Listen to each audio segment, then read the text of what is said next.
Now, a longer book, if it interests you, a much longer book that came out a couple of years ago, is Where Have All the Capitalists Gone? So you might want to look for that on Amazon. Where Have All the Capitalists Gone? A series of essays on capitalism, its meaning, its history, the moral case for it. And I think you'll like that. Now, my topic tonight, and I'm just reading it off of the description I gave, just for the record, the Pillars of Libertarian Politics. And it says, I will explain why the free society is the only truly humane one, how government is a necessary good, but only when it's constitutionally constrained, and perhaps most controversially tonight, why certain philosophic essentials and no others make liberty both possible and sustainable.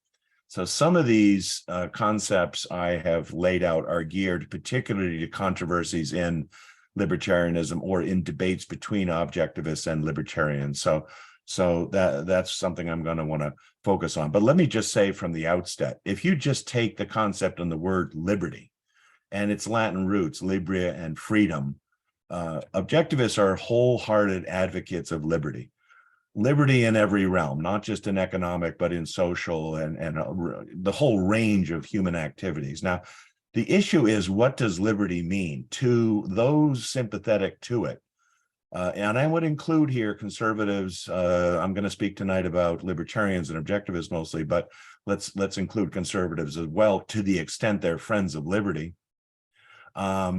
It seems obvious to them what liberty is, and it's a head scratcher to them why others don't get it, or if they know what liberty is, why they don't prioritize it, you know, say above social justice or equality or all these other things, or wokeism, all these other things we're hearing today.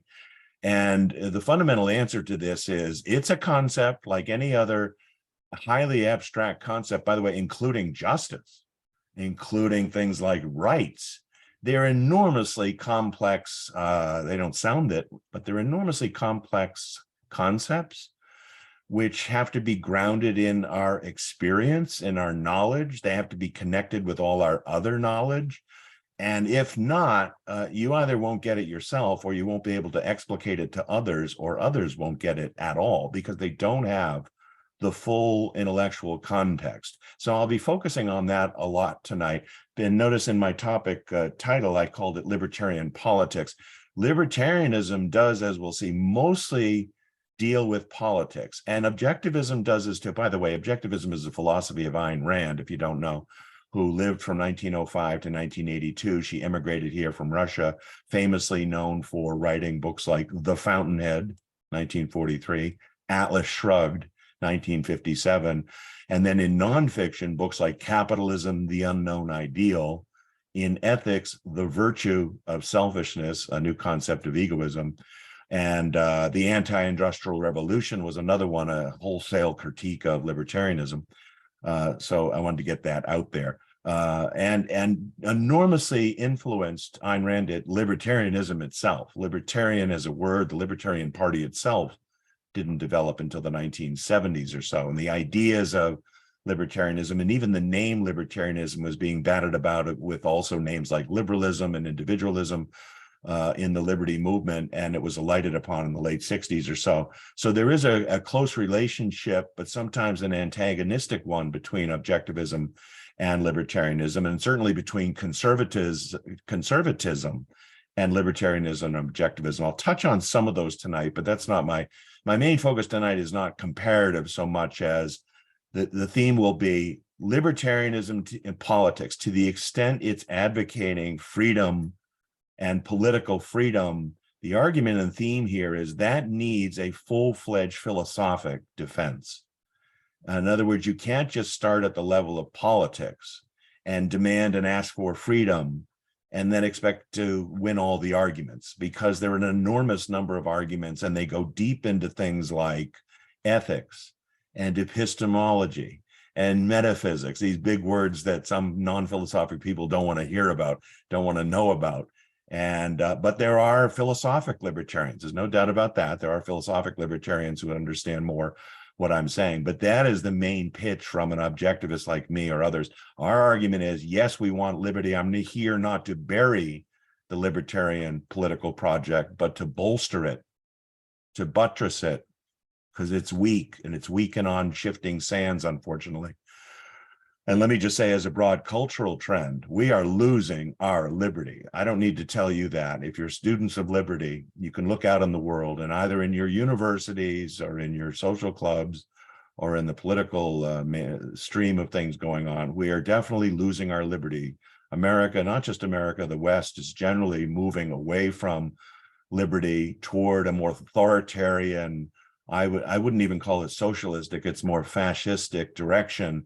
The government isn't nationalizing everything, but it's controlling everything. So whether it's your body or whether it's your business or whether it's your bedroom, the government is increasingly controlling and mandating and decreeing and prohibiting what you can or cannot do.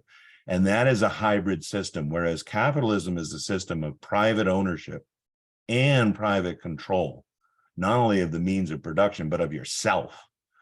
And socialism is the opposite of that: public ownership and public control of the means of production of products in yourself. Fascism is a hybrid. It's you get to keep title to your things. You kind of own yourself, but you're told what to do with your things and yourself. And the recent COVID tyranny is only just part of that. Another thing I want to say about the direction of things and making a pitch to libertarians on why it's important to go philosophical, so to speak, and not just stay at this more concrete level of politics. Since we're losing our liberty, and since by implication, a lot of people do not understand liberty, or else we would have it, there is a kind of puzzle that a libertarian and an objectivist has to answer. Namely, if liberty is so convincing, why isn't everyone convinced? It does have this long, illustrious history. Give me liberty or give me death. I have a right to life, liberty, and the pursuit of happiness. It came out of the Enlightenment, of course. It came out of the Renaissance and the Enlightenment. That's when man's rights were recognized. That's when the claim that I own myself, leave me alone, developed. And that alone is philosophically important. But the point I'm trying to make is, to the extent the philosophical foundations erode, that the philosophic foundations go away, so will an understanding for liberty. So will a comfortableness with liberty even. I would include here not just the philosophic foundations and pillars I'm going to talk about, but we might also talk about or consider, you can bring this up in the Q&A if you will, the psychology of freedom. What kind of person, what kind of personality, what kind of psychology feels more comfortable in a free society and which do not? And that's very relevant. So in other words, even if on some abstract level, someone says, yeah, I'm for liberty, leave me alone.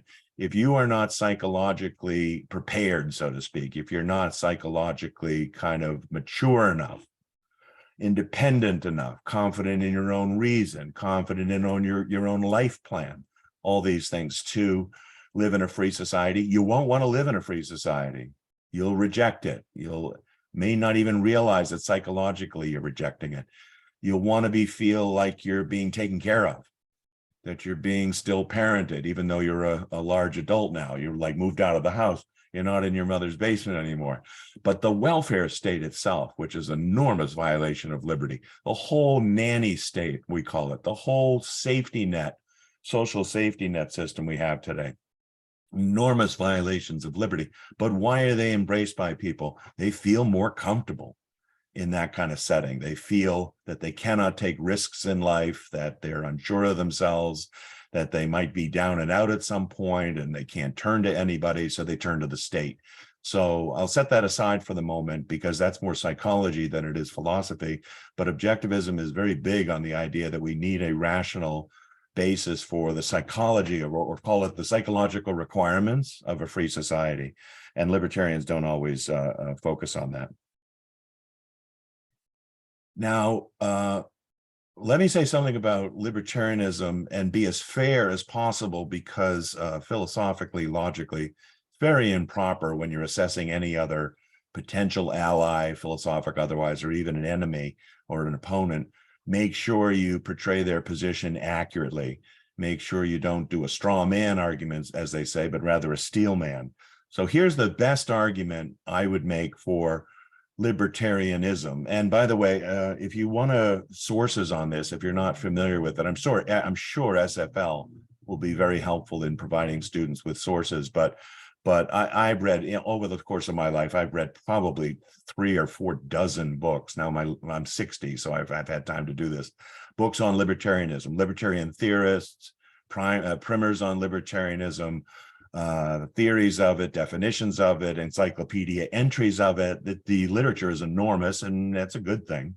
All encompassing, you could probably go to libertarianism.org and find not only a whole bunch of essays, but access to other works where you can ground your knowledge of this. And by the way, at that same site, our founder at the Atlas Society, David Kelly, has an entry on objectivism. So that's interesting. So at the libertarianism site, libertarianism.org, you can see David's description of objectivism. And there's some essays even at the Atlas Society comparing and contrasting objectivism and libertarianism, if you want to look for that.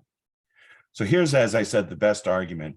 The first thing, obviously, is liberty is a very important value. It's a contestable concept. But as a value, it is an enormously positive thing for a libertarian to say, hey, it's in my name. I put liberty in my name. Could it be more obvious that this is a high value to me? Now, liberalism used to have this ability. I mean, liberalism is a word that goes way back. And unfortunately, the term liberalism about 100, 120 years ago was corrupted by statists who started calling liberalism whatever the advocacy of the welfare state was. So by the late 1980s, if you know, there was in America something called the L word. And it was like a swear word, and the conservatives and the Reaganites would use it against the Democrats and the liberals because they had so corrupted the word. So that had to be dismissed as the libertarians. They understood that in the 60s and 70s. They couldn't call themselves liberals. Sometimes they would say we're classical liberals, but then you would have to count on people knowing the whole history of liberalism and its advocacy, say from John Locke in 1690 to Adam Smith in 1776. But what if the culture is going bad and they don't even know the history? So they not only equate liberalism with the welfare state, they don't know what old style classical liberalism was. The ideas that gave fuel to the limited government, constitutionally limited government, pro-liberty governments of the United States and the UK in particular. Okay, so that's the first thing. But they're for liberty. It's in their name. And by the way, as a quick contrast, what is a conservative conserving? It's interesting that a conservative is a bit saddled with the idea that you don't get the principle in the name. Libertarians, just as a brand, have the advantage of having liberty in their name. I mean, a socialist has a name, something in their name, right? The idea of social organization or the collective. Sometimes collectivism is the deeper issue in socialism. So it's naming at least something about, here's the essence of our system. Here's the key principle of our system. And by the way, it's interesting that objectivism, the philosophy, the name that Ayn Rand gave to her philosophy. And by the way, she eschewed the idea of calling it Randian philosophy. Well, why would she do that? She said she's trying to make a case that's objectively true in philosophy, politics, capitalism. In other words, that it wasn't idiosyncratic to her. Now, if stipulate for a moment that she makes her case, it's interesting that she uses that word. She was quite aware of the word libertarianism because she gave the word objectivism, I think, in 1958 or so. So fairly late in her writing work, right after Atlas Shrugged, when she became famous and people started asking her, what's your philosophy all about? And one or two people called her a Randian. And she said, I better come up with a different name that names it. But it does name it. The core principle of objectivism is objectivity. And then the question is objectivity in every realm. And now objectivity particularly seems to relate only to epistemology, namely how we use our mind, how we use logic, how we assess evidence, how we come to conclusions, right? That, if you know philosophy, that is heavily in the epistemology branch. But the essential point of objectivism is that you can make an objective case for ethics. Using this rational epistemology, you can make an objective case for political liberalism, for free markets, for a range of things. So that alone, I just want to kind of highlight and stress that if you take the three camps today on the right that want liberty, objectivists, libertarians, conservatives, the objectivists and libertarians have the advantage of their name, their essential principle is in the name. I'll leave for the Q&A any questions people might have about conservatism, but I'll just say briefly here, one of its defects relative to libertarianism is not just that it doesn't have a principle in its name, but that in wanting to conserve traditions and things from the past, presumably that are good, it does tend to be a trailing philosophy in the sense of it tends to come in after the fact and endorse whatever good remains. But what if the entire trend is bad? Well, like what if the entire 100-year trend is toward less and less liberty and more government intervention? The libertarians would identify this, right? And more welfare state and more warfare state. The conservatives at every successive generation would want to preserve what was good, say in the past generation, but it's deteriorating over time. So, for example, the conservatives in 1913 might oppose the Federal Reserve because it was a new progressive intervention, but today they wouldn't. Or they might have opposed Social Security being implemented in 1935 because it was a new intervention under the New Deal. But today, most of them are reluctant to do that. You see how this works? The same thing with Medicare, Medicaid. The conservatives are trying to conserve, but it's a moving target. And in that regard, you might say they're not as principled. They're not as fixed and sturdy in their principles as a libertarian and an objectivist might be. But I'll leave that to the Q&A if it interests people. Now, more on libertarianism. If you ask a student, it's a very common answer. How does a libertarian differ, say, from an AOC democratic socialist, or even from a conservative, or from a liberal? On the spectrum, what's called the political spectrum, there's this very unfortunate left versus right formulation. Another example of not putting your principles in your names. What is left and what is right? If left is socialism and right is fascism, that seems like a false alternative. Hey, are you a socialist or a fascist? Well, wait a minute. Oh, we've got a false alternative here. Where's capitalism? Where's individualism? Where's liberalism? But one way of characterizing libertarianism, and it's a fair characterization, is something like, people will say something like, I'm socially liberal, but fiscally conservative. Now, fiscal has to do with taxing and spending. It's not quite the case for the free market, but in that regard, libertarians are correct in distinguishing themselves from the two other parties, meaning the Republicans, say, want economic liberty. I mean, this isn't entirely true anymore. They're so mixed, but traditionally, the split has been, if you go Republican, you want a free market, but you're going to be government intervention on social issues, like abortion, or like prostitution or drugs.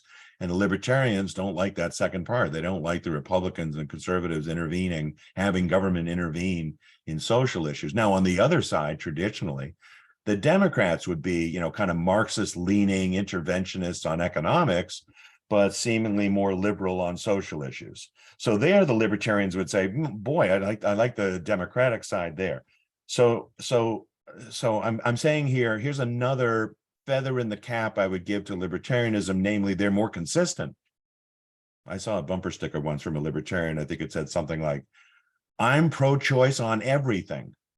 So that's kind of a good formulation now, because they're used to hearing that, I'm pro-choice for women's right to choose. And they would say, yeah, well, what about our right to choose on a whole range of things, including, what I pay my workers, get rid of the minimum wage law and things like that. So those two things: one, liberty's in the name, and liberty's a good thing. Secondly, it's a more consistent position. Now, after that, it begins to break down a little bit for the following main reasons, and then I'll give you some examples for this. The main difference when you cut down lower below the case for political and even economic liberty, but political and economic liberty, and you start asking for reasons and you start asking for arguments. Well, why liberty? What is meant by liberty? How do you defend liberty? To what extent liberty? How is it different from license?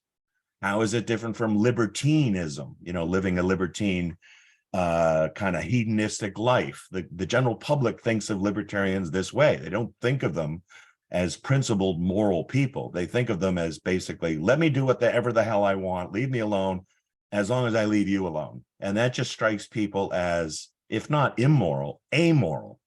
Well, both conservatives and objectivists differ on this. And conservatives, we know, have a very distinctive moral code, typically Judeo-Christian, but there are other religions in there. And so the debate can be about whether religion is legitimate or not, or a basis for a moral code, but it's not as if they're relativists. The conservatives are not relativists. They're absolutists in that regard. And by the way, the same is true of objectivism. That's one of the reasons why my description said why certain philosophic essentials and no others undergird liberty and make it possible and sustainable. That's an objectivist argument. We're basically saying there is only a certain set of arguments, philosophic, that undergird liberty. And if you bring in other arguments, you're going to undermine liberty. This is the idea that the libertarians, if they go the wrong way philosophically, are literally undermining their own argument and nullifying and making impotent their arguments because they're philosophically inconsistent. They're philosophically incoherent. That's a problem, and could be one of the reasons why it isn't taking hold. And I don't just mean politically. We can talk about in the Q&A political strategy of whether to have a political party called libertarian or not. Here I'm focused mostly on just the argument for libertarianism. But here's the basic reason why you have a problem here.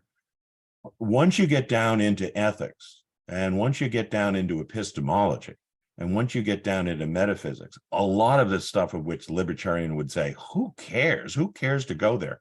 The main idea is we need a united front. We need a big tent. We're trying to, so this is more strategy than anything. The libertarians say, we're trying to get votes here. We're trying to get assent here. We're trying to get a majority of people, because we're living in a democracy, right, to endorse these ideas. Now, if we start telling them they have to be secular, if we start telling them they have to be this way or that way on morals, they're not going to go with us. So part of libertarianism and part of its weakness is it's ethically and epistemologically pluralist. That's a fancy word for mixed. Eclectic, if you will. It's a mix of different things. The libertarians will say this is a virtue of their approach. So, for example, there can be a libertarian, Christian libertarian, a Buddhist libertarian, a skeptic David Hume libertarian, a utilitarian libertarian. If you look it up, there's even left libertarian, left-leaning libertarian. There was a whole website for years devoted to something called bleeding heart libertarians, a whole group that said the ethic of altruism and self-sacrificing service to others should undergird liberty. The objectivist view is that is impossible, that is actually what's giving us the welfare state, this idea that it's ennobling to be selfless. Epistemologically, you'll know things like Hayek. Hayek will say, Hayek's famous book, Frederick Hayek, a conservative, but also said, I'm not a conservative. He said, I'm a libertarian, and wrote a book called The Constitution of Liberty. So Hayek, Mises, Hazlitt, Buchanan, the giants in the field of right-wing political economy. But even Hayek said in The Fatal Conceit, that was his book, I think it was his last book, what is the fatal conceit, according to Hayek? The fatal conceit is that we have an undue confidence in the power of reason. And what does this lead to? If people have an undue confidence in the power of reason, they'll want to plan life, and not just that, plan life for other people, and not just that, but like get into government and engage in central planning. So Hayek's view was to preserve liberty, to preserve liberalism, which he wanted to do, to his credit. He said we need to have kind of cognitive humility. We have to admit to ourselves we really don't know anything. And it's only with that kind of what would it be called? Self-intellectual castration that we're going to be less inclined to impose ourselves on others. See, from the objectivist standpoint, which is, and in objectivism, there's a big advocacy of reason in epistemology. If you start kicking reason in the shins and you start saying that reason is impotent to know things, that we can't be certain of anything, the objectivist argument is that erodes the case for liberty. Because almost like in every argument, if you go with the idea of, I don't know for sure, well, good, then you don't maybe know what liberty is for sure, or you don't really know how to define it for sure. Or if I ask you what rights are, and libertarians will say, I want negative rights, but not positive rights. Well, again, if you don't have reason as your tool, if you don't have reason as your means of arguing these things, you're going to lose these arguments. It'll take only like 2 or 3 steps for the relativist to come in. The relativist, not only epistemologically, who can know anything for sure, but the relativist ethically, who knows what ethic to follow? Is it egoism? Is it altruism? Is it utilitarianism? Is it Kant's deontological? And the libertarian argument usually is, it's all of the above. Please join us. And the fact is, and the objectivist argument is, most of those ethics lead to statism of varying degrees, of varying forms. And that, to put it positively now, the objectivist pillars would be capitalism undergirded by individualism. Now, many libertarians are individualists to their credit, but under that, rights. And that's a huge concept. What are rights? What are legitimate rights? What are fake rights? For example, the right to life, liberty, and property is one thing. The right to healthcare, the right to education. We know there's an inflation, so to speak, of rights over the last few decades. And how do you argue against that? How do you push back and say, no, there is no right to healthcare, and it's distinctly different from the right to life, liberty, and the pursuit of happiness? Now, deeper for objectivism, the rights-based argument, you're at the kind of political level still, right? But then deeper, the argument for rights is egoistic. Their rights to my life, my liberty, the pursuit of my happiness. Now, this is where many libertarians and conservatives get very uncomfortable, because if you advocate egoism, and egoism meaning I place my interests and my values primary, not in contrast to and fight against others, but that's my primary thing, and that's the moral thing to do. It's called ethical egoism, by the way. Use another word, self-interest. That is considered a virtue in objectivism. And unfortunately, in a long history of religions, and in the long history even of deontological, more recent ethical systems, that's considered amoral or immoral. So, but if that's the basis of rights, and you're shaky on defending egoism, and you lean in the direction of its opposite, altruism meaning otherism, not you, but others are the primary value, and you must subordinate your wishes and values to them. And they can't be significant others, they can't be family and friends, because then the charge would be, well, you're still selfish. You're still helping benefit. No, you have to under the altruist code, and altruism was coined by Auguste Comte, C-O-M-T-E, in the 1850s, trying to come up with a secular ethic opposite of egoism. He coined the word altruism, and it meant sacrificing yourself for others, but also others who are of no significance to you. That would be the test, right? That would be the test of you not pursuing your self-interest. You're sacrificing yourself for either strangers, or we know from biblical injunctions, sometimes even embracing your enemies. Not just turn the other cheek, but make peace with your enemies. Well, you're never going to fight for liberty successfully when the illiberal authoritarian statists are coming at you, and they truly are your enemy. And you need to be courageous and bold in fighting them. The only way you can do that is with ethical and epistemological certainty. Now, objectivism, what would be the opposite conception? Subjectivism. There is in libertarianism, unfortunately, a lot of ethical subjectivism. It's, again, the idea of we can't validate any particular ethical code. Not just that, we don't want to. because that would exclude too many possible adherents. We would lose too many possible supporters of liberty. And so we're going to have to take an eclectic, or want to take an eclectic mix of people who are relativists on ethics, and if you know what that means. So if that's not the basis of liberty, and it's not, if the relativists have sway, if the relativists can get in, they're going to make a mess of everything. They're going to basically make mincemeat of any argument you offer, because they'll say, well, it may be true for you, but it's not true for me. Now, what do you got? And the libertarian who comes back and says, well, you know, there are certain truths that are true in ethics and elsewhere. Now you're making a philosophic argument. Now you're getting serious, but now you really have to ground it in the facts of reality. By the way, I just want to say quickly, because this comes up sometimes. I don't know where the noises are coming from, Josh, but maybe we can mute some of the crazy noises coming in. I wanted to say briefly that I want to make How dare you, Skip? I want to make clear here that the argument here is not every person in the country has to understand the full philosophic foundation for making the case for liberty. If you know the history of ideas, and ideas definitely matter, and philosophic fundamental ideas matter the most, meaning politics is not the most important, but these deeper ethical epistemological ones.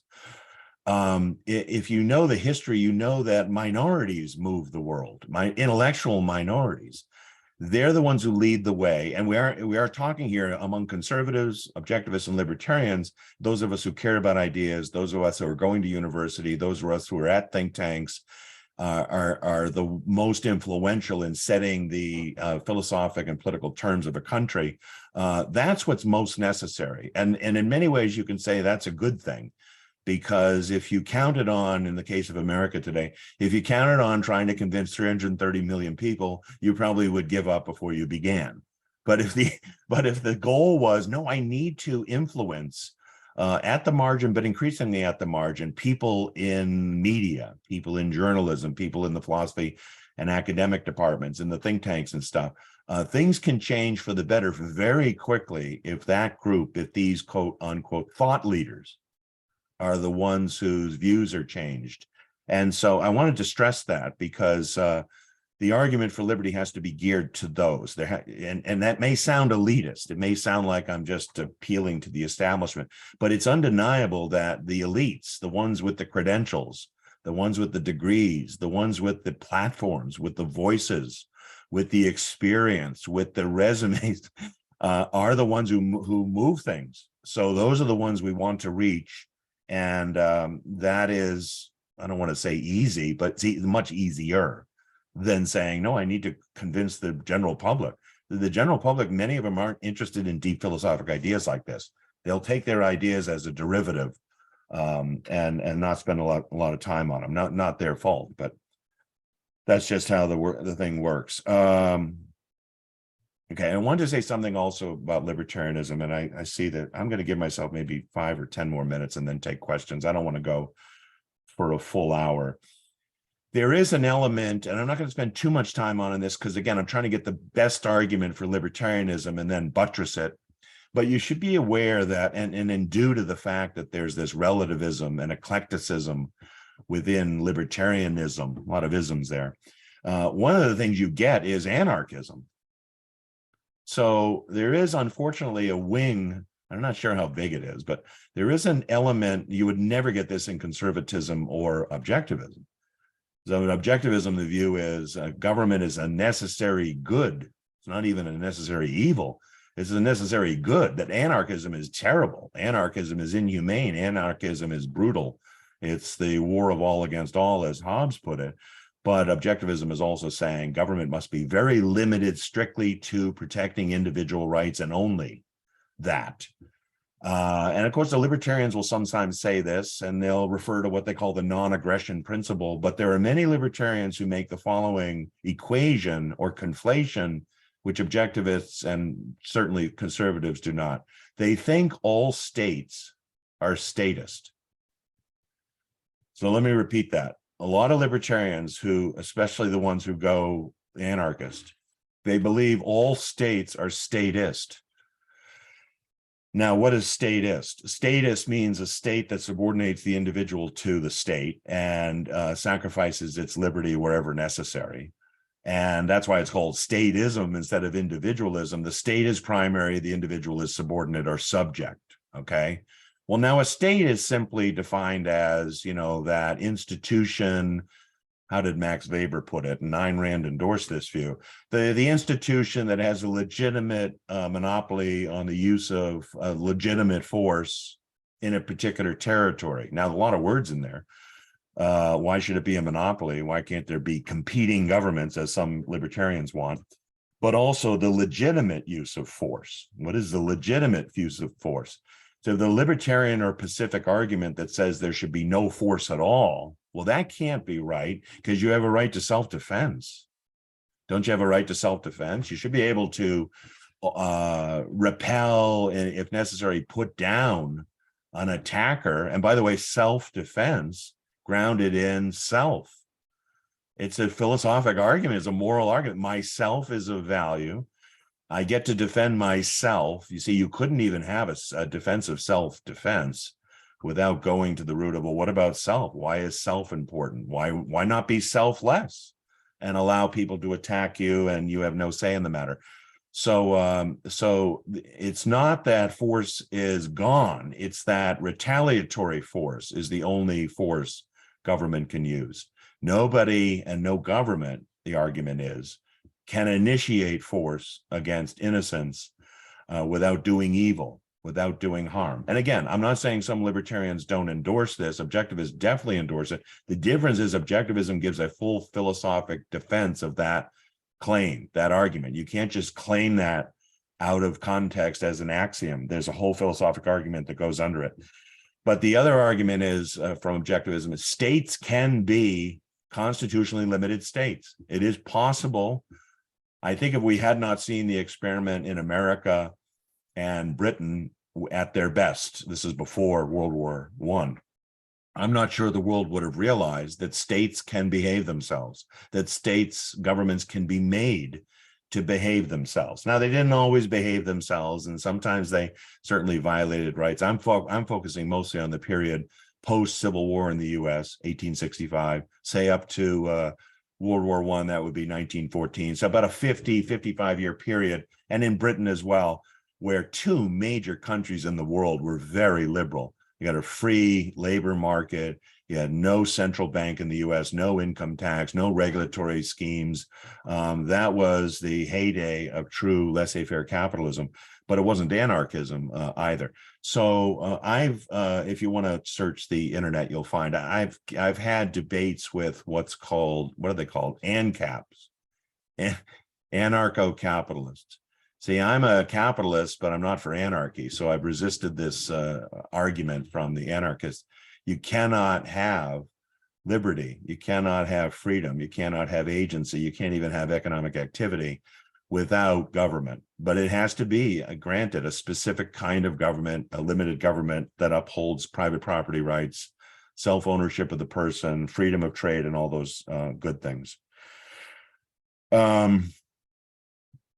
Just a quick thing on ethical codes, because the libertarians, being eclectic, there are at least 4 or 5 major, if you know, ethical codes, going all the way back, say, to the ancients, the Greco-Roman codes, we know those, but then after that, the medieval and more Christian Judeo codes, not to mention Asian philosophies, there are definitely codes there as well, but then more modern period, Hume, Bentham, John Stuart Mill, utilitarianism.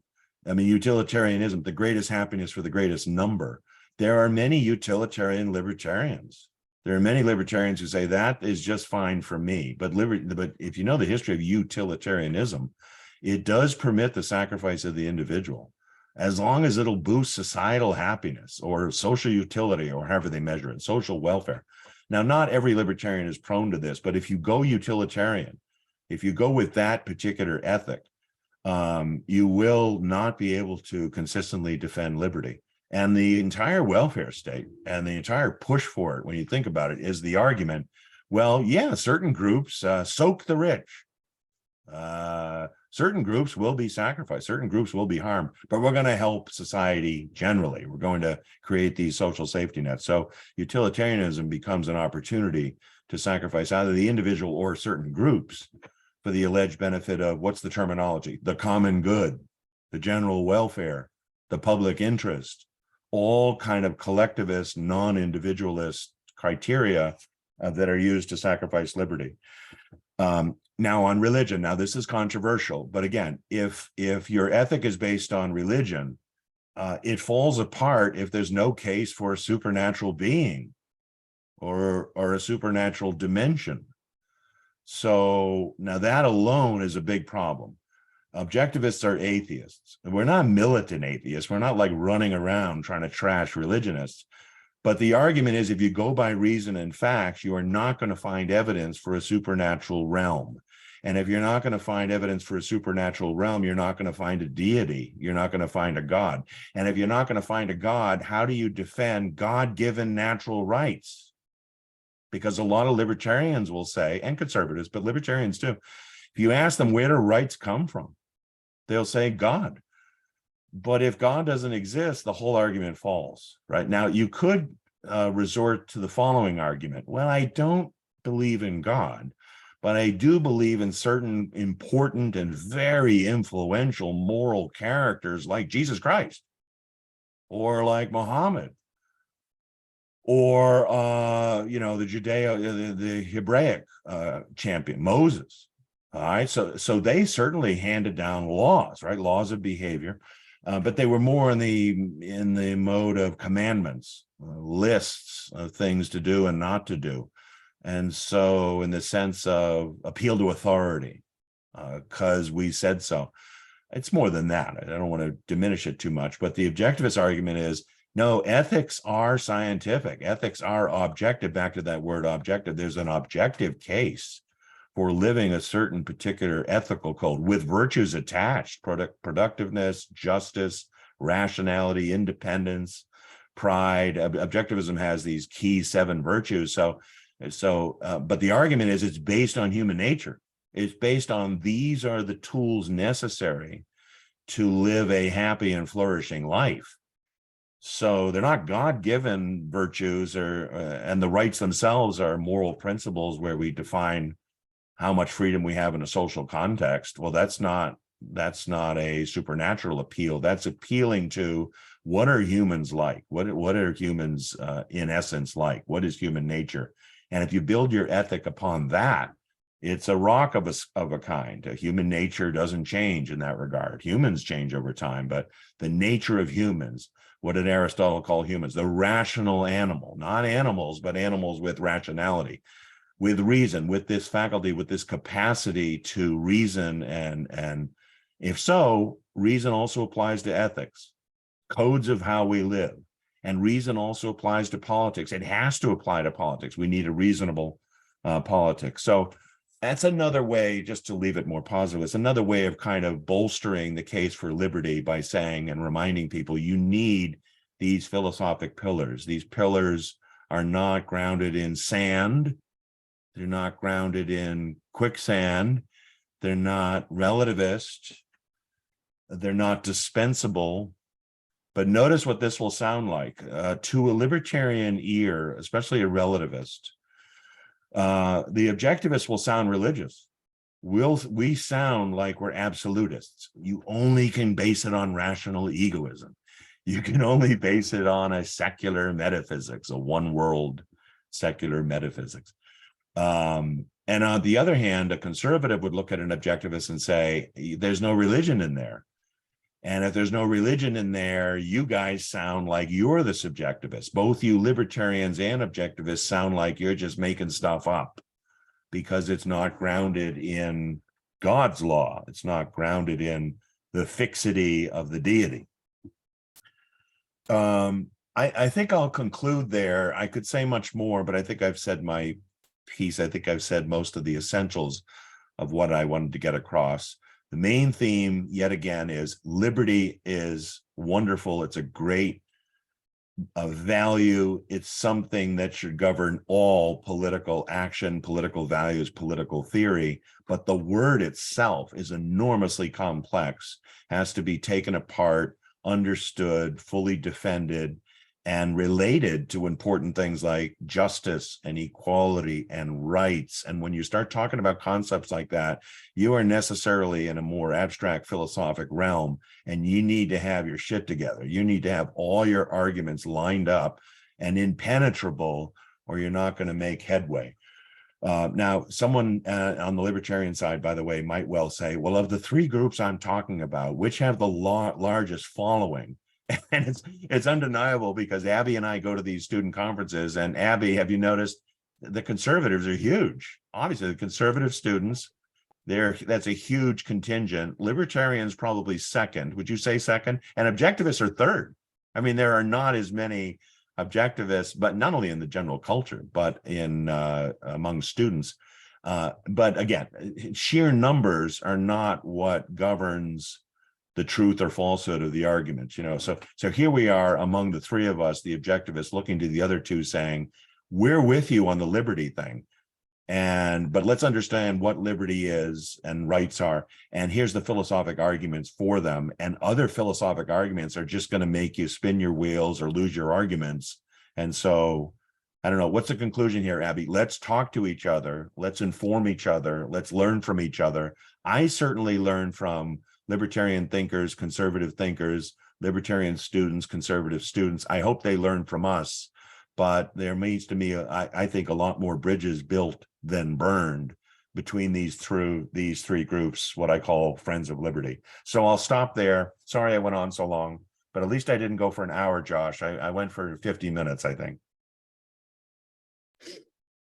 Well, I think there are questions in the chat for sure. And then I'm sure people can unmute, I think, and ask questions as well. So great. I don't know, Josh, if you have any leading questions, but I know one of the first questions in the chat here, let me see, it was from Connor. I can read that one out unless you want to go ahead and lead the Q&A here, Joshua. I know there's plenty in the chat. Go ahead. If you wanted to, you can go ahead. Look like you were more than willing and ready. No, I was just going to read the first question I saw in the chat because it intrigued me. So after that, I'll hand it over to you. Let's see if there are Connor asks if there are objective values, morals, and justified actions. How does a free and liberal society coincide with that? If a group can be objectively correct, then does that group enforcing the objectively correct on the incorrect people not make sense? So I don't know. That's a very good question, Connor. Now, here's the idea. I said this earlier, that the key here is to get the right ideas and then governing politically. Now, here would be an example of this. If I say that is an objectively demonstrable, that you should pursue your rational self-interest, and that would include, not only being free, but being productive and virtuous and all the virtues that objectivism speaks of. The issue on politics is make sure the political system, make sure the government leaves you free to do that. Okay. And what I'm saying is the best argument for that is these philosophically sound pillars. Now, does that mean that every citizen will be rationally egoistic? No. Some of them might not be. Now, if they were in a government, if they were in a setting where the government was institutionalizing that, not forcing them to do anything, but, leaving them free in their life, liberty, and life plans and things like that, I believe actually it would promote better ethics. It would promote better lifestyle choices. Everyone knows the argument that when the welfare state expands and creates dependence and creates large infants and creates people who act badly and, can't raise families and things like that. But it's not the issue of, well, since you objectivists have a singular ethic, you're going to impose it on others. No, the singular ethic is that which upholds the constitutionally limited government. Now, suppose you get someone who's not only kind of lazy or irrational or arbitrary, and they're just not living their full life. They're no harm to anybody else. And so they'll underperform, if you will. But that doesn't and shouldn't in a free society get in the way of the rationally productive and just person. Now, if you get criminal behavior, Now, this is the key here, why you have to have a state. What if you have someone who not only does not pursue their rational self-interest, but sees in their interest the idea that they'll predate on others, that they'll be predators, that they'll rape, rob, and pillage, and so to speak. Now here's a case where they're absolutely opposite of what the objectivist value system is, an ethical system is, but at least the government is there to prosecute them, to stop them, to incarcerate them if necessary, to penalize them. So I won't go much further than that. I hope it answers the questions, but it's a plausible question, because the minute you hear any argument that says this way and the only the way I'm talking about here is rational egoism, it does sound absolutist and potentially authoritarian. But it's a misconstruing of what the argument is. It's an argument for a particular ethic, and that ethic and only that ethic is proper to human beings. But it doesn't mean you force you advocate, you persuade, you try to convince, as a parent, as a teacher, as a preacher, if you will, convince others to follow this. But if they don't, they're left to their own devices. That's what's different in a free society. Those who don't want to be human, those who want to be either less than human or animalistic, are not allowed to run roughshod over the innocent. They're as I said before, prosecuted by the government. And by the way, here's another way of looking at it.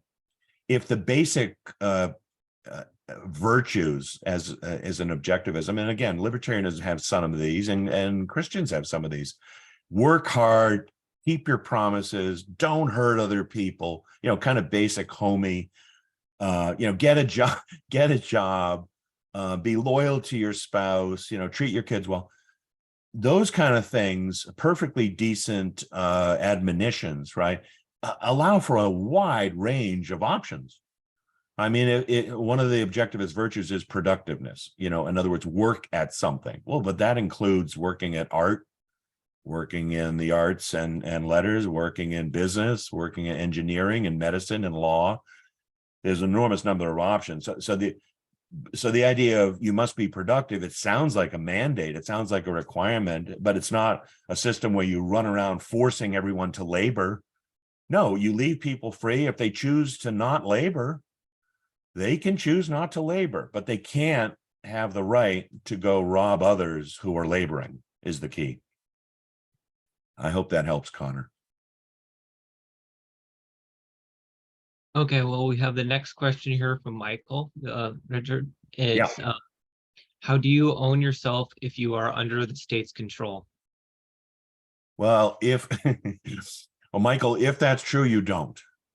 You can say that philosophically you do, and you don't concede the right to the government. But if they're literally physically incarcerating you against your will and out of innocence, not because you've done anything,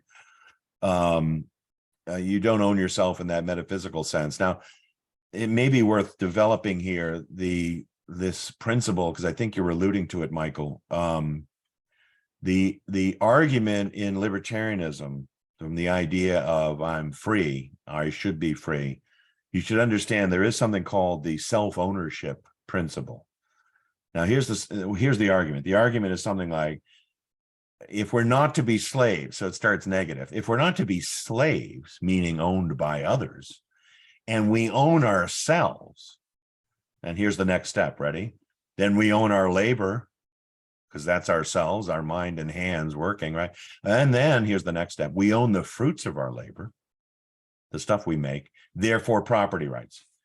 John Locke basically used this. Robert Nozick used this. It's a very clever argument, and it kind of flows logically and naturally. And at the end of the day, it prevents government from seizing the fruits of your labor, your income, your wealth. Right? Why? Because it amounts to enslaving you. I mean, that's literally how Nozick argued it. Nozick said, if you have, confiscatory taxation, what are they taxing? Your income. Where does the income come from? My labor. Where my products of my labor? Where does that come from? My labor. What is my labor? It's my body and mind. You're effectively enslaving me. I may not be in chains, clanking around, on some plantation somewhere, but for all intents and purposes, the IRS is enslaving me by, at the end of the day, taking 70% of my income. Now, I only want to mention here the importance of philosophy. If someone said to you, I don't believe you own yourself. I don't believe the starting premise of that sequence you gave me. And by the way, there's a whole literature on this. There's whole books and written on the self-ownership principle. The libertarians saying it's a legitimate principle. The critics saying you just made it up. You just asserted it's plausible because you don't want to endorse slavery, but they go the other route and say, no, you're just assuming self-ownership. And how are some of the ways they would cut against it? You're socially constructed. Did you ever hear that one? The postmodernists will say, you didn't create yourself. You were born into a certain position, which you had no choice over. Your parents either could be responsible or irresponsible, rich or poor, educated or dumb. You know, and even after that, the choices you make, well, it depends on the context you're in. Your teachers shape you, your preachers shape you, your social circumstances shape you. See how they do it? They gradually erode the idea that there's even a self that is authored by yourself. And what are they cutting at? They're cutting at free will. They're cutting at the idea. And free will, objectivism defends free will versus determinism.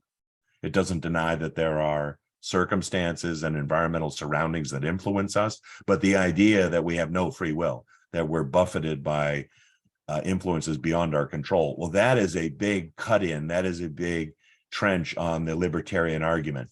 You don't have free will. There's a lack of liberty that you don't even see. Some of this comes down to an argument like the hungry man is not free. Did you ever hear that one? Freedom, schmeedom. What are you talking about?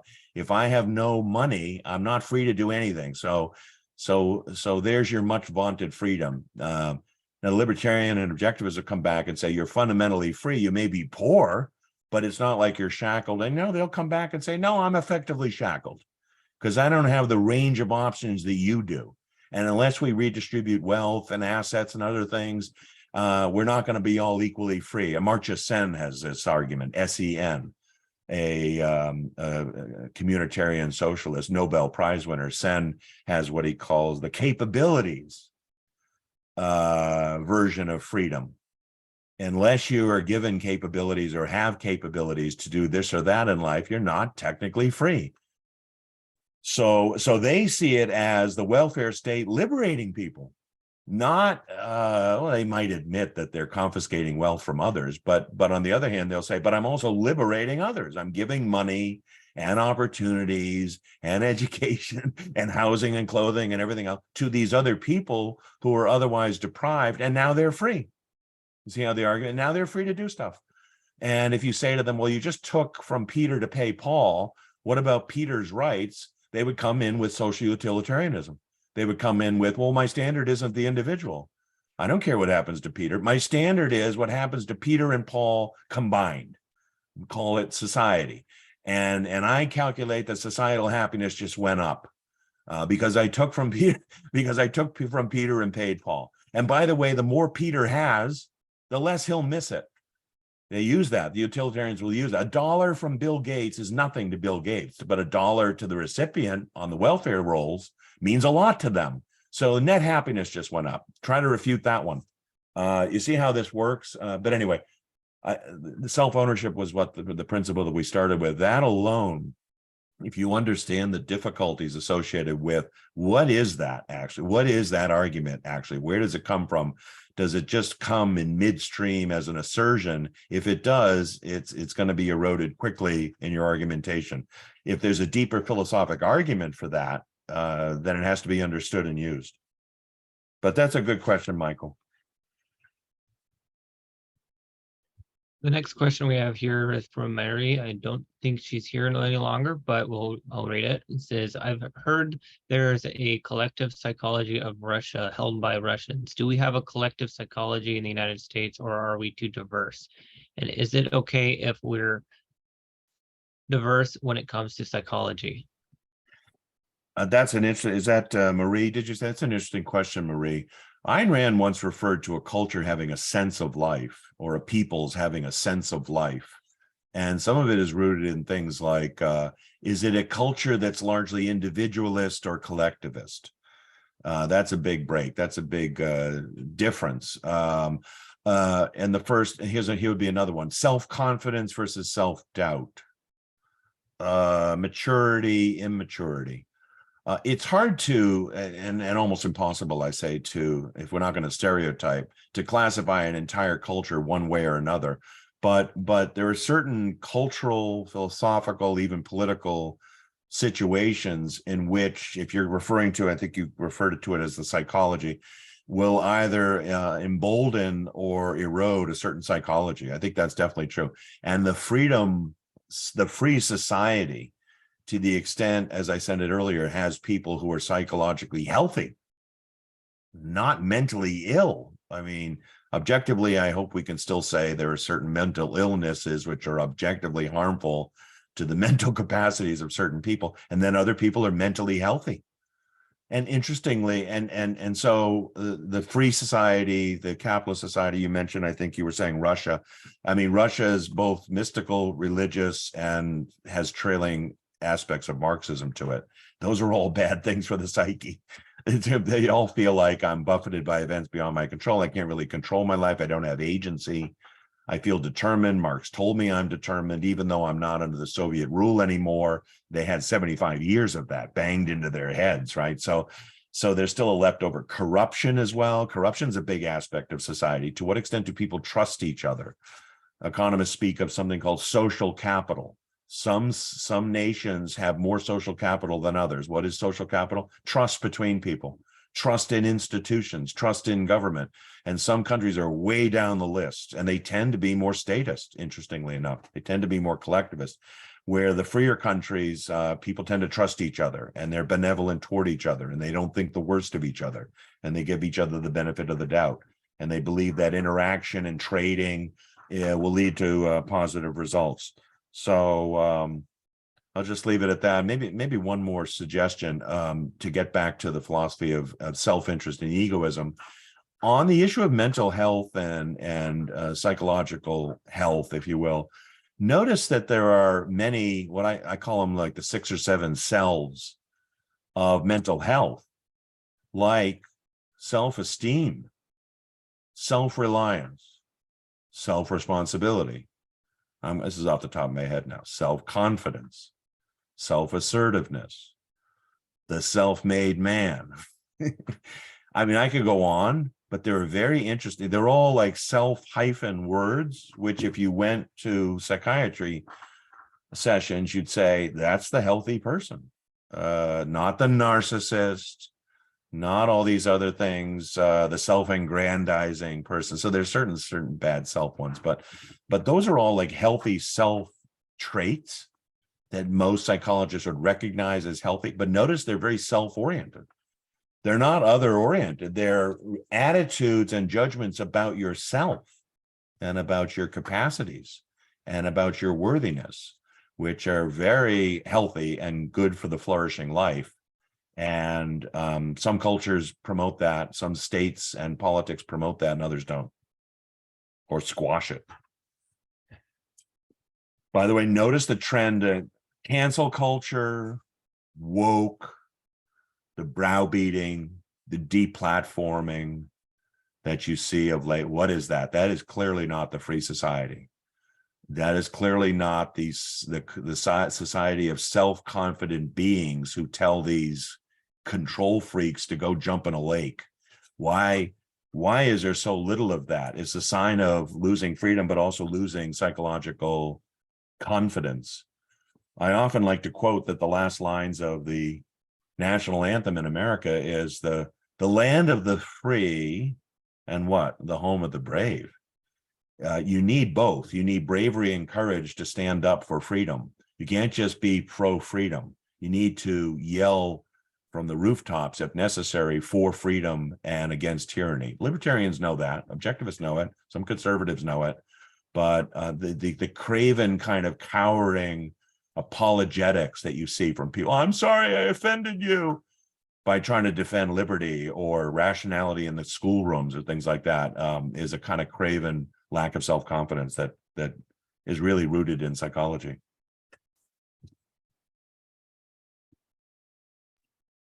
Okay, I have another one here from Connor. He said, Ayn Rand has repeatedly criticized libertarians as hippies who are ideologically bankrupt, yet they are seen as allies by all the objectivist and Ayn Rand racist organizations, some of them today. Why is this the case? What would Rand think of this? And are the two truly reconcilable? That's a good question, Michael. I would say you're absolutely right, by the way, that that Ayn Rand quote, she had other quotes about them when asked about libertarians. So the fact that libertarian rose up in the 60s and 70s, and that's when she was most famous and most popular on college, including on college campuses, it was naturally asked of her, well, what do you think of libertarians? Isn't that just the political manifestation of your politics? And of course, objectivism is for liberty.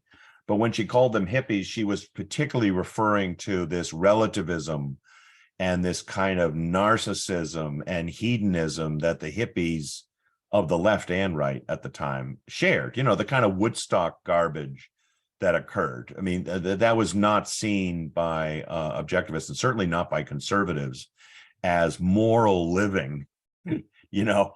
And I'm not referring to things like being against the draft. Of course, we're against the draft. Libertarians against the draft. Objectivists against the draft. A lot of conservatives are for the draft. Some of them are for the draft. But I don't mean those kind of things. But the idea, the lifestyle choices of, you know, being bums, or I don't care about working, or, you know, I'm going to fight the man and everything. There was some of that, a lot of that in libertarian and in left-leaning campuses and things. So now, here's the thing, though, that was 50 years ago. And over time, I think a couple of things have happened. One, I think libertarians have actually become less hedonistic. Generally, I mean, this is a broad-based conclusion. This is kind of tough to nail down, but they have, I think, become more cognizant of the importance of philosophic arguments. And some of them will actually say, Ayn Rand convinced us to do that, and the objectivists convinced us that we're going to lose these arguments if we don't bring in philosophy. And frankly, quite apart from politics, we're not going to live a very good life unless we have a rational code of ethics to guide ourselves. So notice this, like, quite apart from whether you're living in a free society, if you're living in a free society and you get everything you want politically as a libertarian, what if you still do not have a personal moral code that guides your day-to-day life decisions and career and romance and things like that? Your life will be a mess. You know, your life will be a complete mess, even though you're living in a free society. So that's another way of looking at objectivism. Even if you didn't care about politics, and this is true of conservatives too, they would say, even if you don't give a damn about politics, you need this moral code to live your life well. You need some guidance. Now, whether it's rational or supernatural, still there's this idea of you need a code, and you can't just make stuff up, and you can't just be arbitrary, and you can't just be licentious, and you can't just be promiscuous in your lifestyle choices. So there has been, to finish briefly, there has been a change, I think, in the relationship and attitudes of objectivism toward libertarianism, and then the other way around, mostly in a more respectful direction. But there are still these cleavages on things like moral relativism versus moral absolutism, on anarchism versus constitutional government, and certainly in epistemology on whether skepticism is proper versus contextual certainty, which objectivists advocate. So I think there's more bridges being built between the two. And as long as people realize what their relative strengths are, and as long as they don't surrender or sacrifice their principles, it can be a good collaboration. But that's also true of both groups with the conservatives, I think. Okay, the next question we have here from Bradley says, Ayn Rand advocated that it is wrong for an individual to expect a good from another. So even if a state protects individual rights, how is it good for the many to expect every individual to contribute to uphold that state, even if they don't want to? And then it continues, I know it is said that it is because they would still benefit from the state protecting their rights, but even if it is so, it is still expecting that every individual to provide a good for the collective, even if they don't want to. Okay, Bradley, thank you for that. I'm not entirely sure what you're asking, but especially at the tail end, I think you're getting at the issue of, I'll just assume this is true, public goods versus private goods. In economics and in political economy generally, there's this idea of, well, private goods, we understand. The free market will provide, food, clothing, shelter, housing, recreation, by the profit motive, people exchanging their goods and their services with each other. But then there's this issue of, and since objectivism and certain libertarians uphold government is necessary, what is it providing? I don't think we really said that tonight. And not just that, how is it provided? So suppose you have what's called minarchism, not anarchism, but what I think Nozick called minarchism, which is limited government. It's basically Ayn Rand's position as well. And what is it? Police, courts, and national defense. That's it. Police, courts, and national defense. Now, why those three? They all relate to upholding individual rights. So domestic violators of rights, that's obviously police and courts. And then possible foreign invaders, that's national defense. And notice it's called national defense, not national offense. So we could talk about this, but the whole objectivist, libertarian, conservative debates about foreign policy and military policy and whether the Pentagon should just be defending the United States or defending other countries. Why should they be defending other countries? Why should they be policemen of the world? That's not in the Constitution. Why should they be engaged in nation building? Here, the libertarian objectivist critiques are relevant and important. Why should we be toppling certain authoritarian figures, even though they're authoritarians, they're not good people, but should we be toppling them in Libya, Egypt, and Pakistan and elsewhere? But the public goods issue is a controversial one. Controversial and difficult one. I can't go into great detail, but if you can make, as I think we can, the objective case that one, government should exist. Point two, it has this purpose, a singular purpose, protect individual rights. Defined as rights to life, liberty, property, and the pursuit of happiness, not rights to other people's stuff. That's a violation of rights. Then it's necessary to put the functions together. You got the purpose, which is individual rights. What are the functions? Police, courts, and military. And all the questions associated with how do you build those things? How do you maintain those things? How do you finance those things? There's a whole debate, as you may know, in libertarianism and objectivism about taxation. So some libertarians say all taxation is theft. Well, if that's true, then all government is illegitimate because taxation is literally the revenues that support government. And if you're going to have a government, you need the revenues to support government. Not a lot of revenues, but certain revenues are required for police, courts, and national defense, right? So my argument, it's in the Pocket Guide to Capitalism, by the way. My argument has been taxation is not theft. It's a legitimate way of raising money for government if the government functions are legitimate. Now, what does that mean? It means that today most of taxation is theft because most of the revenues being raised are to fund illegitimate government purposes and functions. And that's the part where the libertarians are onto something. They look at this gargantuan state. They look at these gargantuan leviathans. They know that they're predominantly doing illegitimate things. The mistake is to leap to, therefore, all states are illegitimate. That's where I would not go. And we need to pare back enormously the functions of government to those three. That means getting entirely rid of the regulatory state and the welfare state and the warfare state. That's three huge things. The regulatory state, the FDA, and all the alphabet agencies, they all have to go. All disputations have to go to the civil courts. You can't have a presumption of guilt as is done with the regulatory agencies. They all presume you're guilty in advance. You can't have that. That just violates rights. But also the warfare state, these forever wars generated by the military industrial complex. There the libertarians have a very good argument that that's a problem. That's a problem of corruption. I hope that helps, Bradley. It's a huge issue. The goods that government provides calls public goods. whether they're legitimate or not, what they should be and how they should be financed. Okay, it looks like Mike wants to actually ask the question himself. I'll ask you to unmute and we'll see if that works. Okay, Mike. All right, test. Can you hear me? I can, Mike. Yes. Beautiful. First off, thanks for the discussion tonight. You're welcome. You're welcome. Thanks for joining, Mike. Absolutely. I'm curious. I'm kind of actually getting into back into objectivism after many years of having studied it deeply and then not been engaged in it much. And I'm curious about, with statements like the military should be purely defensive, which sounds great. There's so many examples where that's not the case. Right? There's so many examples where, okay, maybe what if it's the nature of people in power and, you know, controlled money that leads to certain outcomes naturally?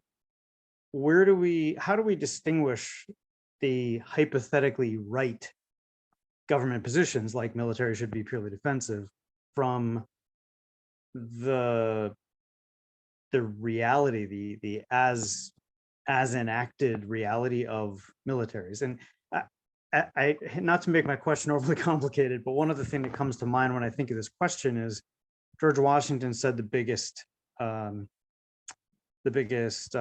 threat to freedom is a standing military. So I wondered what you had to say about all that. Very good. Good stuff, Mike. Thanks. I thought you were going to go with Washington. I thought you were going to go with his final warning, remember? And beware of foreign entanglements. And interestingly, entanglements meant not like getting into wars we shouldn't, although we worried about that. But there was always a debate. The Jeffersonians would support France and the Hamiltonians would support Britain. But then France and Britain were at each other's throats all the time, right? So the US risked, in Washington's time, getting entangled with these two giants in Europe. And the argument at the time was, hey, we just started this government. We're growing. We don't need to be at war. We've just finished war.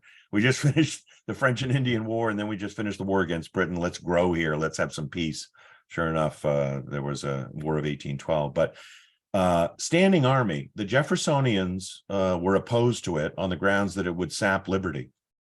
That if you had a standing army, meaning, by the way, let's understand what it means, a permanent army that's always there, and you're always recruiting people and developing weapons and things, you're professionalizing the army. Now, what is the risk? The Jeffersonians say, well, the risk would be this army doesn't want to just stand around and train at some boot camp. It wants to go to war. It wants to do something. So it's going to whip up war sentiment, and it's going to bias the government toward, engaging in foreign adventures that are ill-advised. That is a risk. That's why the key in constitutional government is civilian control of the military. Civilian control of the military. And that's the ideal. I'm not sure we have this anymore. You have the Pentagon actually telling Biden to go jump in a lake. If Biden wants to do something, the Pentagon says, no, we're going to do something different. I think we're actually losing that, but that's a separate issue. But the initial issue, Mike, of defense versus offense, I was curious to know what you meant by offense, because, the offense would be things like I already mentioned, namely, nation building, policemen of the world. I think even NATO. NATO is 30 countries, but it's basically run by the U.S. Well, what is it? It's the U.S. providing umbrella foreign protection, military protection for 29 countries. Why? Why don't they, if they're grown-up countries, they should have their own military or their own military alliances. I'm not against having allies. So that's not the same thing to me as offensive. That is, uniting in defense. If, for example, U.S. comes to Britain's aid when attacked by Hitler, I don't think that's a problem. I think that's the U.S. deciding that Britain is an ally. Britain is relatively liberal. If the Nazis take them over, that's bad for us. But notice the criteria: it's bad for our self-interest. It's bad for American self-interest. So even there in foreign policy, objectivism, and I think libertarians would do this as well. They would say, well, it has to follow national self-interest. It's still self-interest. It's not, we're going to sacrifice American soldiers and treasures to go help, people in Vietnam or people in Ukraine or people, and now they're suffering. but lots of people are suffering. Lots of people are suffering in the world. But the idea, if foreign policy is driven by, well, you are duty bound to sacrifice yourself and your fiscal and military position for the benefit of others, that is a deadly, and as we've seen, a self-defeating foreign policy. We were 20 years in Afghanistan. Why the US military could not beat the Taliban in 20 years, I think it boils down to they weren't very selfish about it. They weren't very, first of all, maybe a bad war to enter, but rules of engagement where they would tie the hands of soldiers and not go after the bad guys, even when they knew there were, or they wouldn't take shots at certain terrorists because there were civilians in the way. All these things penetrate into the military in bad ways. But I think imperialism, another one. What is capitalism usually accused of by Marxists? That we're imperialists, that we're out to aggrandize the rest of the world. Well, that is a leftover of the mercantilist imperial colonial period of the 1600s, 1700s.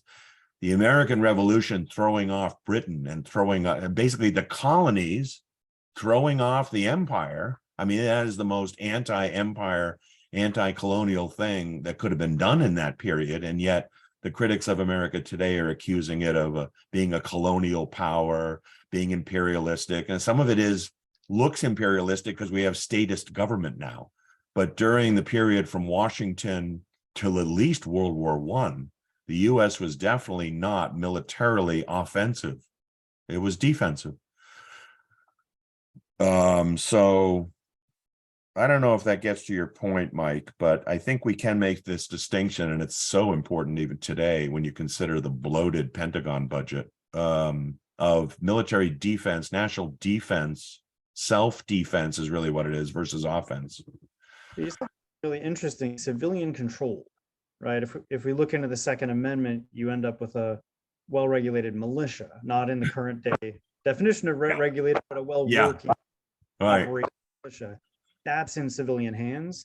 And a militia doesn't sound like a full-fledged Pentagon, does it either? That's a good point. That's a good question. I think the Second Amendment, the gun rights, although it doesn't say gun, it says arms. It's a broader concept. It's very misconstrued today. Everyone thinks of it solely as self-interest in the home, not self-interest, self-defense in the home, and maybe hunting. But actually, if you look at the Constitutional Convention and other arguments about it, it was the founders worried that the government would get you, and that the reason you should have arms is because you need to repel a tyrannical government. I think that's true. But notice how few people who even believe in the Second Amendment today are willing to say that. Why? Probably because they'll be charged with insurrection. So it's or overthrowing the government, right? But the founders said revolution is proper if the government has these proper functions. If it starts misbehaving and in a really bad way, we have a right to revolt. So the right to revolt and throw off your oppressors it's a right. But back to standing army, Mike, your point really was important about standing army, because here's the difference. A standing army is a professional one. If you don't put it this way, if you don't have a standing army, if you don't have and I'm an advocate of this, Hamilton was, I believe, I don't want to put words in her mouth, but I'm pretty sure Ayn Rand did as well. The idea is this is a government service and it really needs to be professional, meaning you need to be trained and you really have to know how to use the weapons. Now, it doesn't mean you do whatever the hell you want and go start wars. Congress has to approve war. Wars have to be declared. Wars have to be debated. Wars have to be funded. There's civilian control, all that kind of thing. So, but I think that's the preservation of liberty you get with an army that's a standing army. The opposite of a standing army is an amateurish, periodic, episodic army that's raised, quickly in a panic when you're attacked. That is the worst kind of army. I mean, you're going to lose. And if we live in a free society, we don't want the draft. We can't have the government kidnapping people and making them, as they do in Israel even, right? You have to join the IDF. And so no draft. To the credit of some objectivists and libertarians, they got rid of the draft in America in 1973, right in the middle of the tail end of the Vietnam War. So that's a violation of rights. Totally. The government has to induce people to join the military. It has to pay them decently, treat them decently, train them. Don't use them as cannon fodder. Make sure they get back as much as possible safe and sound, maybe even necessary. I would go so far as to say make sure their pensions are handled and their health care in VA hospitals is handled well, which it often is not. But I hope that answers your questions. I think there's a real problem with not having standing armies. Although I understand the libertarian argument that they're dangerous and they contribute to something maybe like the military-industrial complex I talked about. Great. Thank you, Richard. You're welcome, Mike. Good question. Just wanted to be mindful of your time. Just want to know if you have time for more questions, or if I we do. should- I have to go somewhere at 35 before the hour, so I can go. I think I have that would be like 6 more minutes. Is that all right, Josh? Yes, I just wanted Great. to make. Yeah, thank you for asking. Yeah, I have 9:29 my time, and I can go for 6 more minutes. Then I have to go somewhere, Okay, I will read Scott's question next, real quick. and I'll try to answer more quickly. Says, aren't there people that are somewhat rational, but have God as their version of the law of identity, even if they pay lip service to mysticism, but are rational in their daily lives?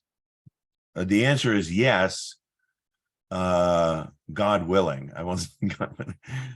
Thank God. But I would describe them as what do they used to call them during the founding period? Deists. So not a theist, but a deist is someone who says, I don't want to go through the arguments for how does the world begin? Is a Big Bang theory or not? I don't want to handle all that. So I'll just assume God started the universe, but then retired and is not engaged in day-to-day influence. Now the atheist or objectivist argument might say that's improper because you're invoking a supernatural realm, but deism, even though it's a mistake, it's not as bad as theism, where you see the deity as active. Now, for example, someone who prays, just as a quick homey example, praying, when you think about it, rejects deism. Why? Praying is, well, God's active. If I pray, I might get this job, or I may get the girl, or I may get world peace. It is a kind of, I hate to say this to beat up on prayer, but it is a kind of narcissism that God is listening to me and not the 8 billion other people in the world. It's not true, but it also, I think, undermines people's sense of agency. They get to thinking that supernatural powers can help me, or I'm fated to do this or that. Whereas if you just say, no, I'm going to just use God to fill in the blanks for who started all this, and then live my life accordingly. Now, within that context, you can be very rational. In answer to your question, really, is it possible that many people are rational in their day-to-day lives, even though they have this first premise of a supernatural entity started the universe? The answer is yes. And I think it's in the Enlightenment period, generally, many more people took that position.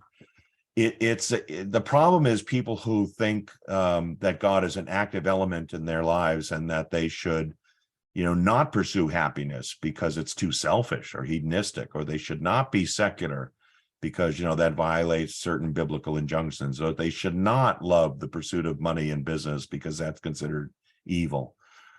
That is when your ethical code is more undermined in terms of having a happy life, if that makes sense.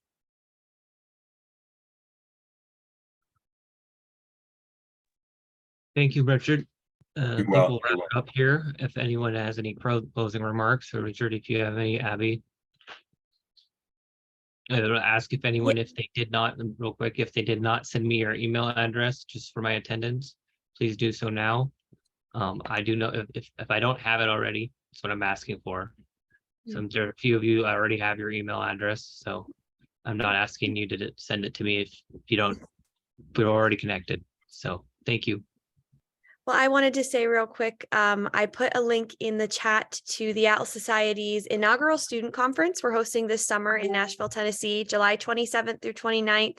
That's a Thursday night through a Saturday afternoon. We're going to have all of our scholars, including Dr. Salsman, for a weekend of philosophical discussions. There'll be Socratic seminars, panels, diving into Rand and objectivism, introductory if you're not familiar, but also practical applications for philosophy, how you can use philosophy in your day-to-day life, how you can build a foundation of philosophy and how that serves you. So it's going to be a really awesome conference covering a lot of topics. I know that Richard and the scholars are working right now on our content schedule that will release shortly, but should be a really great weekend. We're going to have fun events for students in the evenings. We're going to have a formal dinner and a keynote speaker on Friday. So we're really excited about this conference. You can get tickets on the webpage link there. There's also tickets to travel stipends if you're looking for a scholarship to help get you out to Nashville. We're offering those as well. And we're providing all lodging and most meals throughout the weekend. So trying to keep the experience really affordable for young people and hope that some of you can make it out. So I don't know if you have any other comments, Richard, on that. I do. First of all, Abby, I can't wait for that. That's going to be so fantastic. It's going to be so fun. If any of the students listening tonight, any of the listeners tonight get a sense of how fun it can be to talk about really important ideas and controversial ideas, but in a respectful and benevolent way. Can you imagine hanging out with us for 3 days, Abby, the rest of us? It'll be fun. You'll learn stuff. You'll make friends. You'll make connections. And I think you'll love it. It's atlassociety.org, by the way. I'm sure there's links available. Josh is making them available, but yeah. Those of you just listening and don't know, it's atlassociety.org. Yes, that's a great point for those just listening. Yeah. Yeah. And I'm there, and Abby's there, and all the scholars are there, and all the content is there. Really great content, videos and other things, all sorts of mediums that are being used. But also, and then at my all-encompassing site, if you want to get all my access to all my stuff, which is all over the place, is just Richard Salsman, SALSMAN.com. And I just wanted to close with there's a kind of a clever quote from Ayn Rand that reaffirms what I'm saying tonight. It's very fascinating. She said, when asked what objectivism is, this is like 1961. She said, I am not primarily an advocate of capitalism, but of egoism. And then she says, and I'm not primarily an advocate of egoism, but of reason. If one recognizes the supremacy of reason and applies it consistently, all the rest follows, unquote. That's really interesting, isn't it? Did you see her going down the philosophic chain, so to speak? Here are the pillars. You can't just come out and say, I'm for capitalism. No, unless you have these pillars. It's not going to sound convincing to people. Anyway, Josh, thank you so much for doing this. I know the work, the kind of work that goes to both of you, Abby and Josh. A lot of work goes into this, a lot of organization. I really appreciate it. I thank you so much. Thank you. Thank you. I want to thank SFL. You guys are a great partner organization. We're always really happy to do these events with you guys. So love to do it again. And thank you, Richard, for hosting. Glad to do it. Hope to see you both again. Bye, everyone. Thank you.